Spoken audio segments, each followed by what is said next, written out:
So, hello everyone.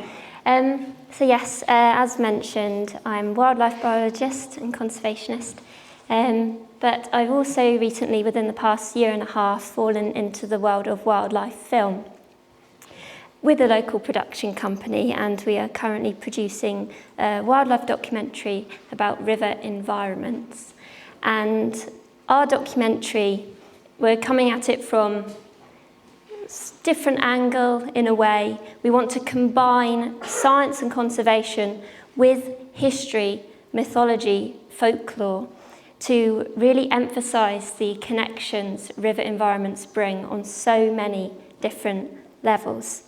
We don't want to sugarcoat the sheer state of a lot of our river ecosystems, but we want the documentary to spread a message of hope for what is and can be done to bring these waterways, the waterways that literally throw through and over our landscapes, back to life. And these are the subjects or the topics that I want to speak about today. The sheer way that rivers and streams, river systems overall, connect life. And why I believe it's so important to regain our emotional connections with the natural world and combine this in the sheer nature crisis. So let's start with the ecological. So over 100,000 species rely on and are supported by freshwater ecosystems, thousands of which solely depend on rivers. And there are so many abiotic and biotic processes taking place within a healthy river ecosystem that quite literally breathe life into other habitats and help the healthy function of the overall ecosystem. And in many ways, the roles and processes of river species unknowingly support and provide foundation for another. And this all coincidentally connects water to land and land to water. So you have wetlands. I always say wetlands are the backbone of river systems. And then riparian vegetation, the vegetation along the banks and margins of rivers, or riparian woodlands, these act as nature's kidneys. They are filtering pollutions, chemicals, excess nutrients from our waterways and all other environments connecting to them. You know, the filtering process is taking place in your wetland, to then your stream, to your river, is all gonna lead to the ocean, to the estuary, to the ocean, and that's all gonna be connected and help, you know, it leads to oxygen, the decrease of oxygen minimum zones, for example, in oceanic environments. It's all connected.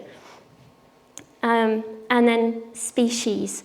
You know, you've got species like the endangered freshwater pearl mussel. They help clean and filter river water through their filter feeding activities. And then, of course, river insects such as the mayfly, or fish such as salmon, trout or shad, birds such as the dipper or heron. They're all biologically connecting environments, connecting food chains through their movement patterns, feeding behaviour, the roles they play in the ecosystem.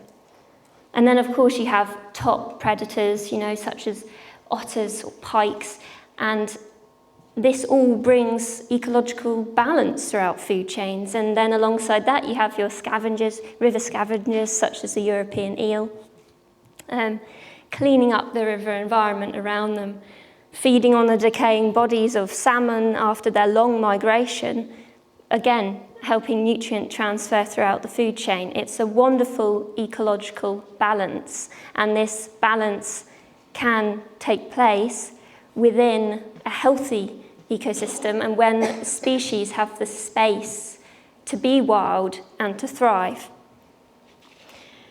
But in turn, a negative domino effect throughout the ecosystem, an ecological trophic cascade, can and is occurring when this balance is disrupted, when these ecological connections are lost.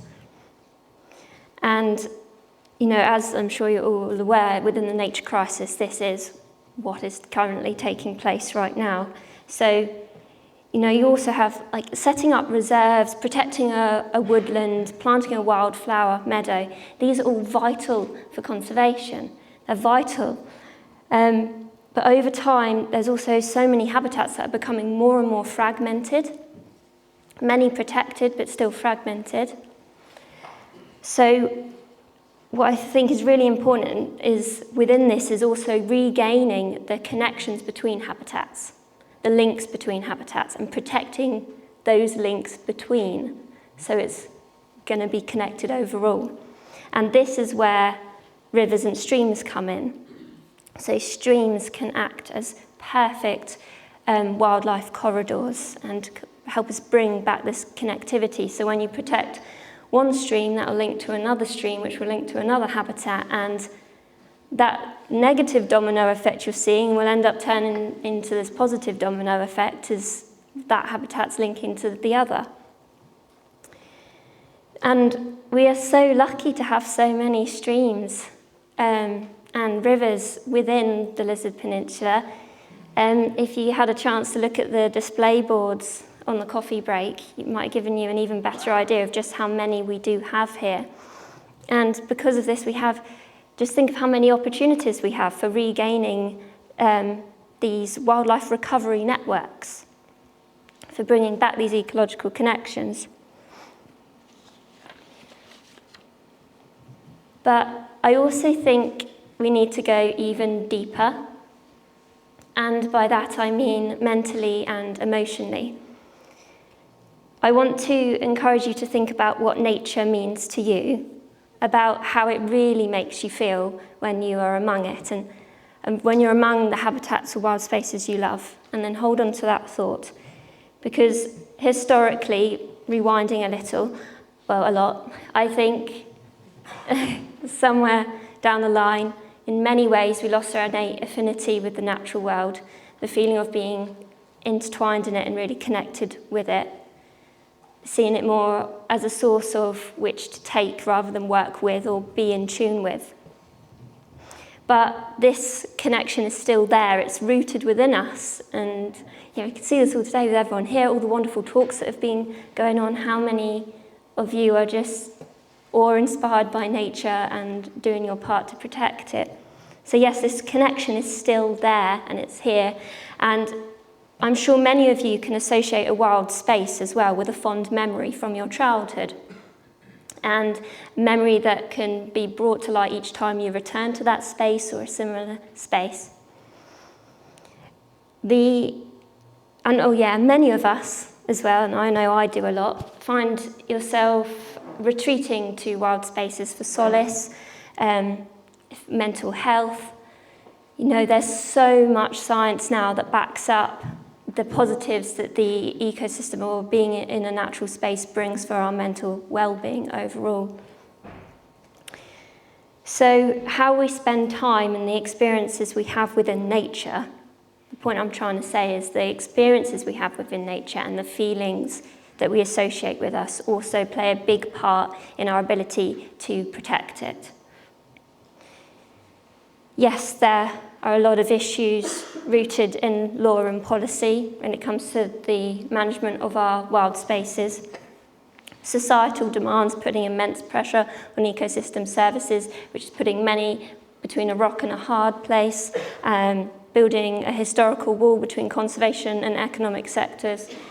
I'm not disputing this or dismissing this. And witnessing the decline of the natural world, I know it can feel extremely overwhelming. But what I want to say is when I feel overwhelmed, I look to nature again at the way it always keeps on going, despite the copious odds forcing it aside, pushing against it. And I just think that one important factor for combating the nature crisis is for regaining our emotional involvement with the natural world. And again, historically, when you look even deeper, this innate affinity stems right back to our earliest ancestors. It's reflected in our culture, in the stories, the legends, the folklore that is told about wild spaces. And, many traditions, like historically, are all about the changes in seasons. Our ancient ancestors looking at the changes in seasons and celebrating that in a way, and understanding the natural cycles in nature. In many ways, a very long time ago, these are some of the first ancient ecologists. That's, in many ways, that would be a good way to describe them. So when we feel more connected to nature, so the more likely we ask ourselves what we can do to protect it and then take action. And I think we need to encourage this connectivity, not just within ourselves, emotionally and physically, but also between each other, within our community. And especially especially, I'm sure you all know, here in the news within the past week, the even more threats that are being put towards our environment right now, and the lack of environmental urgency being shown in government.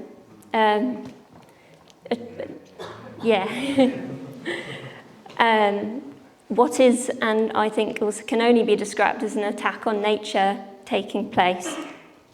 This is the time now more than ever that we need to be connected together. Regaining our emotional connections with nature, but then connecting that between ourselves, talking amongst ourselves and raising our voice. This is all just, community engagement. There is a quote in the Book of Hope by Jane Goodall that I think really brings all this to light. And she says, "When we look outside to everything wrong, we are overwhelmed. But when we look to our families, friends, and local community, there we see opportunities to help, even if it's in a small way." And we have opportunities here to do this. Again, referring to the maps and all the amazing opportunities we have to connect our wild spaces. We need to be working within our communities as we are now and just continuing to do this. Because rivers really are imperative for the healing of this planet. And with that, regaining the emotional connection, community engagement, encouraging landowners to have closer relationships with landowners and vice versa, breaking down barriers and sharing our common interests when it comes to the health of the environment. I believe all these are the vital stepping stones. And a little bit about Woodland Valley Farm. I'm sure that you're all aware of the wonderful ecological positives that have come from the return of one keystone species, the beaver.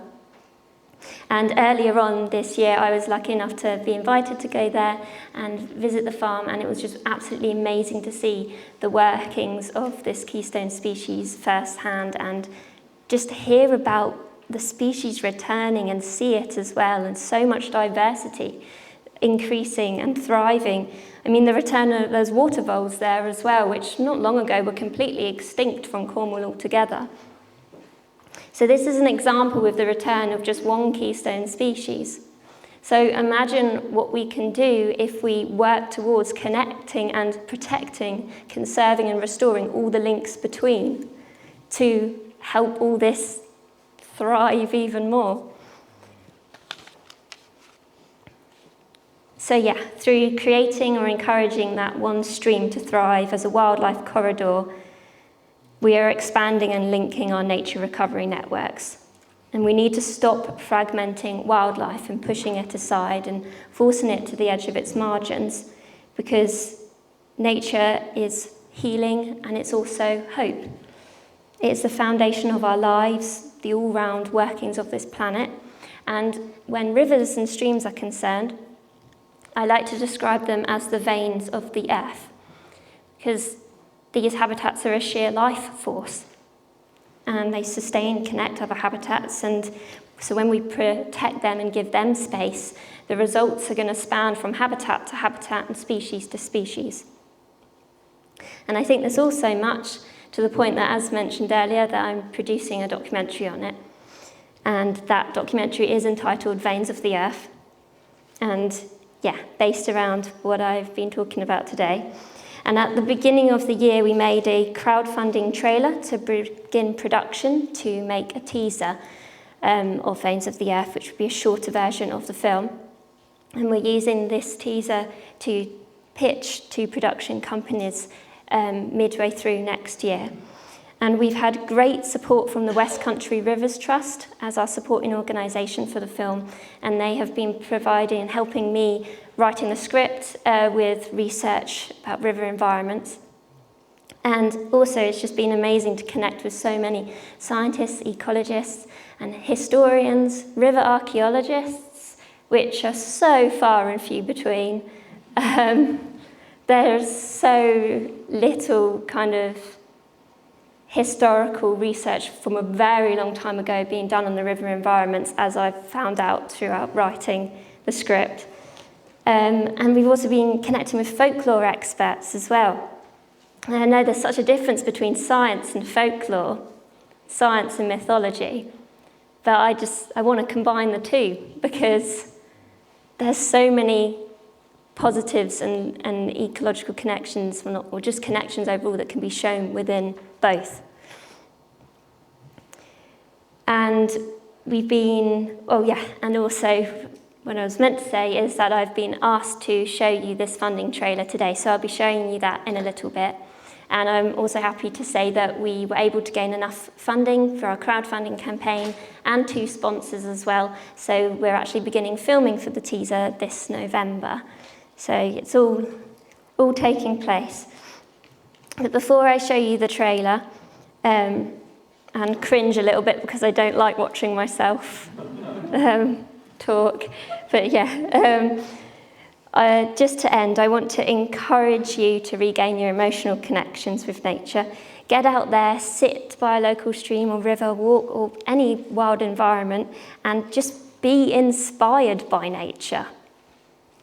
And I also encourage you to talk to the Wildlife Groundswell team even more to see how you can get involved with wildlife restoration on the Lizard. And if you have a stream running through your area of land or know of one in public access, or you can get permission from the landowner, Wildlife Groundswell will be able to provide you with volunteers and help and support for its restoration.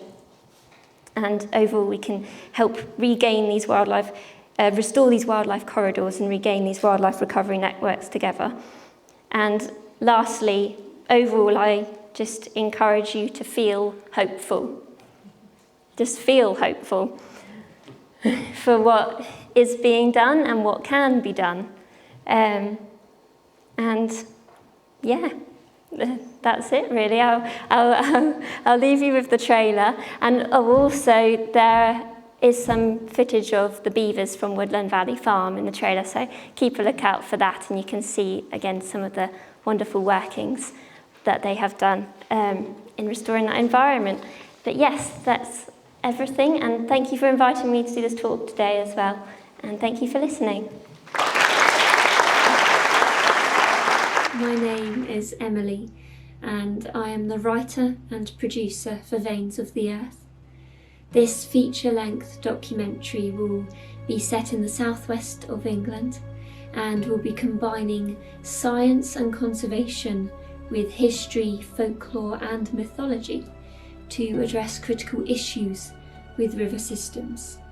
I am forever in awe of the natural processes taking place within river environments, the roles and interactions of river species that connect and breathe life into other habitats, and we want to explore this further within the film, the keystone species, but also the many underrepresented or even unknown.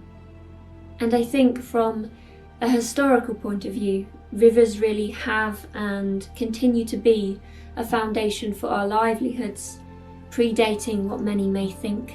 Ancient stories associated with these environments have also been weaved into folklore and mythology, and rivers continue to be a place of inspiration and solace, providing many health benefits to our minds and our bodies.